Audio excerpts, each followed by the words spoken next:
A voice full of contempt reached Sheena, causing her to frown. "Who do you think you're throwing out of the house?" She turned to see the tall and slim figure of a young man walking down the stairs. Dressed in a casual outfit, he was very handsome and looked to be about 21 or 22 years old. He bore a slight resemblance to Cheryl. Logan Anderson, Cheryl's twin brother, had returned. Logan sported a neat and short hairstyle, and there was a characteristically wild and undisciplined look to him. He blew a bubble as he chewed on his gum. Sheena frowned. "No one in particular? Where are you going?" Logan scowled. He didn't like his aunt very much. He scoffed and replied, "She's not from around here, so it's probably easy for you to bully her, but don't think you can mess with me too." Turning his back on his aunt, he left the villa. She was livid. She pointed a finger at Logan's disappearing back and turned to Simon. "You've spoiled that boy. Instead of doing an honest day's work, he's running around wild and spending all his time doing nothing." Logan was a college student, but he skipped classes, had failing grades, misbehaved, and hung out with a bunch of rich boys. Simon was equally frustrated with his son, but he wasn't willing to discuss it with Sheena.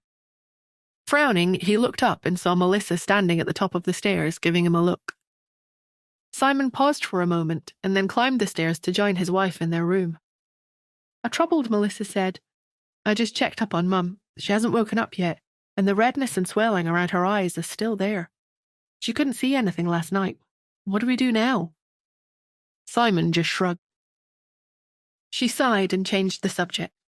"What's wrong with Sheena? Everything sets her off, and she keeps taking her anger out on the kids. You should keep an eye on her. If she goes too far, you'll need to step in and make her shut up." Simon gave her a wry smile. "Sheena is stubborn. She never listens to me." Melissa frowned. "What should we do then? Are you just going to stand by and watch her drive Nora crazy?" A cold look crossed Simon's face.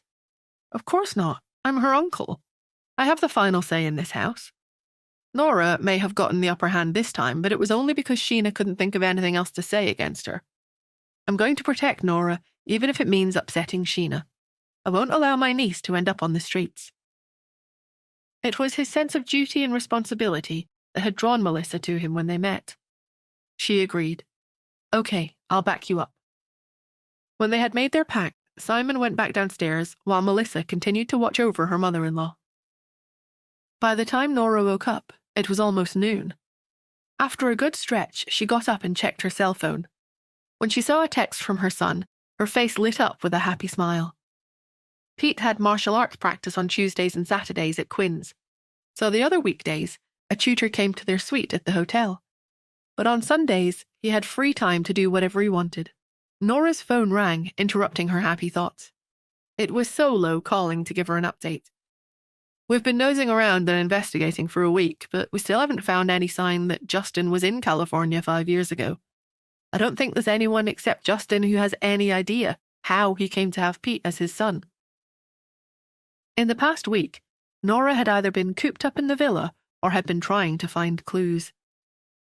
For the sake of her son's future, she had to find out why Justin hated the mother of his child so much.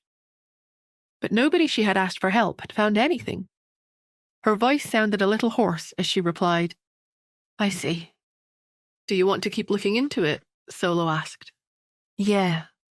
"How are you going to do that?" Nora got up, went to the bathroom, and picked up the toothbrush. She looked at herself in the mirror. She was as pale as a ghost. She bared her teeth and said, "I suppose I'll just have to ask him." After ending the call, she washed up and left her room. Melissa was playing with Cherry in the small living room on the second floor. Hearing the door open, her daughter ran over and hugged Nora's leg. "Mummy, Great-Grandma's still asleep." Nora was about to go over and check on her when someone blocked her way. An outstretched finger nearly poked her in the chest. "What exactly did you give my mother? Why isn't she awake yet?" Sheena was wearing dramatic makeup. Her eyeliner circled her eyes, making her look fierce. Her threatening tone had a note of violence. Nora frowned and stared at her outstretched finger. Melissa protectively stepped in front of Nora, blocking her from Sheena. "What are you doing? Calm down and talk this through like a civilized person." An angry Sheena snapped at Melissa. Talk this through. You clearly don't care enough. You married into the family, so whatever happens is okay with you. Is it because she's not really your mother? Melissa's expression instantly changed. Simon said sharply, That's enough, Sheena.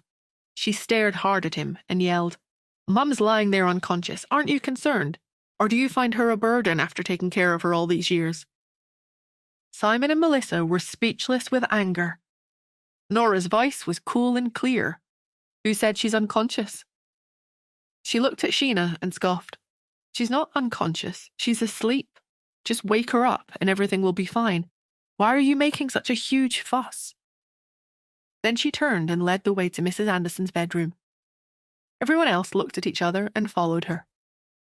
Mrs. Anderson had been blind for 20 years. Her mobility was limited. To make it easier for the family members to take care of her, she kept her bedroom door unlocked so that everyone could freely come and go. She was still asleep in her bed. Her complexion was flushed, but the redness and swelling around her eyes seemed to have subsided a little. Nora called out softly, Grandma? The old lady's lips moved a little. Then she slowly opened her eyes. Her eyelids were almost too swollen, but she was able to open them into 2 small slits. Melissa hurriedly stepped forward and helped her sit up on the bed. Mum, how do you feel? Mrs. Anderson looked at her blankly. Her reaction frightened Melissa. Just as she was wondering whether she should take her to the hospital, she heard her say, Melissa, you've aged. Melissa was taken aback. The old lady smiled and said, Well, it's been more than 20 years after all. Of course, you don't look exactly the same. Melissa stared at Mrs. Anderson. She exclaimed in surprise, Mum, can you see me? She nodded. Then she looked at the others. When her gaze swept across Sheena and Simon, she said, You've all grown up so much. And you, Sheena. It's been so many years, yet that foul temper of yours still hasn't changed. Finally, her gaze rested on Nora. The young woman stood apart from the rest of the family as if she didn't belong. She had a closed-off look on her face. Her features were exquisite. Almond-shaped eyes that should have made her look gentle added a hint of wildness and confidence. She looked so much like her mother. Mrs. Anderson's eyes brimmed with tears. She reached out her hand as she said, Nora. Nora had a lump in her throat. Since she had arrived, Melissa had been protective of her, but the affection and concern she could hear in her grandmother's voice made her heart ache, and a feeling of warmth enveloped her. For the first time, she no longer felt alone. Next to her, Simon's eyes had also filled. He said excitedly, It's been over 20 years. Nobody has been able to do anything about your eyes in all this time. It's a miracle that you can see. Nora, what exactly were in those pills you gave Mum? The carefree pill, Nora thought, but she couldn't give that answer out loud. Her mother had insisted that she keep the information on the down low and avoid showing it off at all costs. She casually said, I got the pills from Guardian Pharmacy. They said the stuff invigorates and refreshes the mind. I don't know the exact specifics of the science. Sheena said sharply, I told you, didn't I? You're young. Even if you do know a bit about medicine or the effects of different herbs and substances, it's not going to be this great. Melissa couldn't stand to listen to her anymore. She interjected and said, Sheena, what's done is done. We should be thanking her. Sheena said mockingly, Thanking her? Do you want me to get down on my knees for her or set off some fireworks to celebrate? She was obviously being sarcastic, but the corners of Nora's lips quirked, and she replied seriously, No, there's no need for all that. She remained calm and steady, her voice low and husky, when she said, You should apologize to my mother now. Sheena felt her cheeks burning. She clenched her fists and straightened her back. Avoiding Nora's gaze, she said, Why should I? Mum only went blind because she was so stressed after your mother ran away from home. Isn't it only right for you to cure her? The family's reputation is in this state because your mother just up and left back then. She's the one to blame. She started all this. Why should I apologize to her? Simon sighed. Then he ordered harshly, "Just shut up, Sheena." She stared at Simon in shock. She was astonished he would speak to her like that. "Simon, are you seriously yelling at me because of her? Apologize to Nora for the way you've spoken about her mother right now." "You," Sheena shouted angrily. "Why are you so determined to oppose me? Fine. If that's how you feel, I'm sure you don't need my help to manage Harmonia Pharmacy anymore." Simon was stunned. Was she really threatening him? For years, Sheena had been in charge of Harmonia Pharmacy's manufacturing department. She was the reason why the business hadn't gone bust yet. Simon's silence was a dead giveaway. Sheena knew her threat had been effective. She straightened her back and sneered, "If you make a mistake, you have to suffer the consequences. Our sister made a mistake by eloping back then. It caused our reputation to take a nosedive. Why should I apologize to her? She's probably too arrogant to accept my apology anyway." The sound of a slap reverberated around the room. Sheena had been standing near the bed and was stunned when the palm of Mrs. Anderson's hand landed on her cheek. She stared at her mother in disbelief. Mrs. Anderson was trembling from head to toe. She roared, "Your sister must have had her reasons. I forbid you to say anything like that about her again." Sheena took a step back.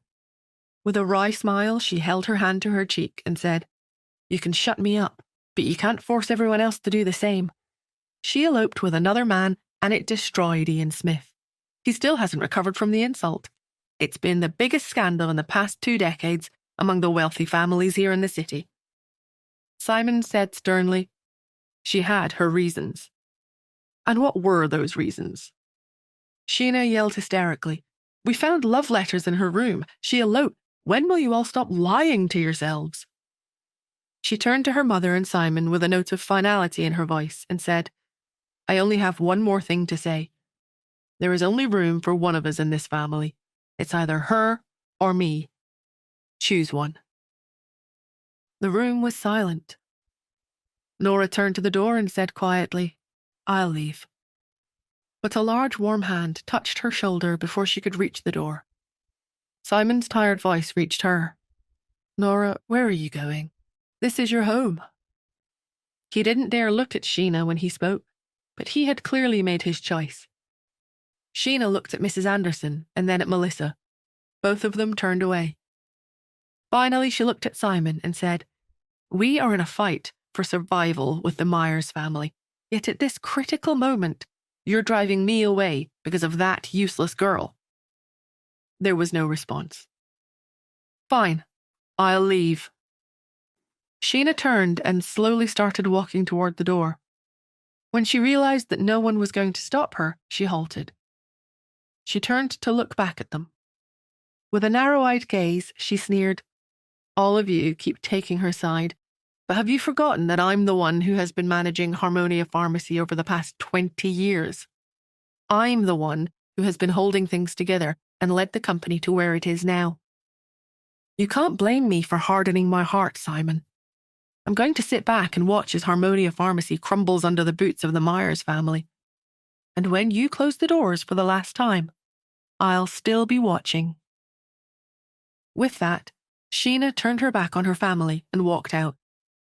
Melissa frowned. Has Sheena lost her mind? Why would she throw such a tantrum because of a heated argument? She's almost 50. Why is she behaving like a spoiled child? She looked at Simon with concern. We're at a critical point in the fight for the market share. What do we do if Sheena really does walk away from the company? A troubled Simon rubbed his temples.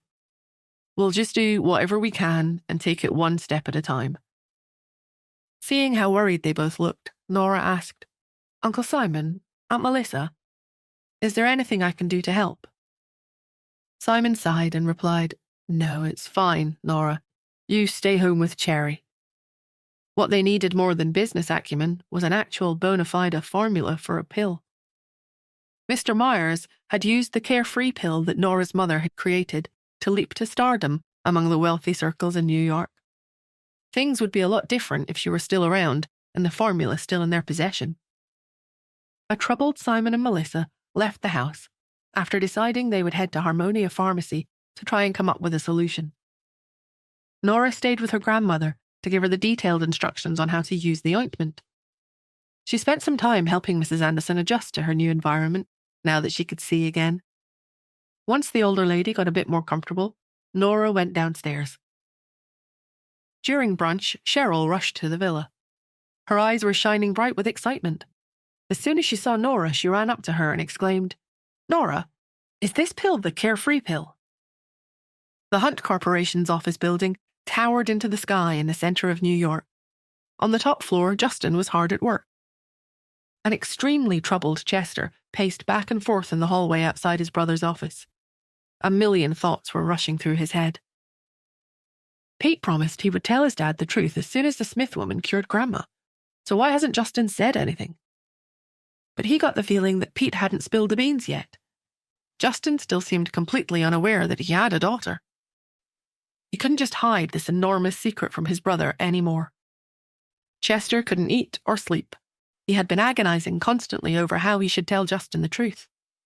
It had gotten so bad that he wasn't even having fun killing mobs in the game anymore. His nephew wanted them all to be one big family, but Chester simply couldn't see that happening. Justin hated Pete's mother so much. Would Justin hate him too if he kept hiding the truth from him? He owed it to his brother to be honest. After making up his mind and coming to terms with the possibility that there might not be anyone carrying him in the game in the future, Chester took a deep breath and pushed open the door to Justin's office. Justin was busy reviewing documents. His brows were drawn together as he concentrated on the papers on his desk. He looked up when he heard the door open. Chester looked him in the eye and blurted, "Justin, I need to tell you something. You could have a daughter too." Please subscribe to the Pocket FM YouTube channel and press the bell icon for instant notification. Check out our channel for more such exciting shows.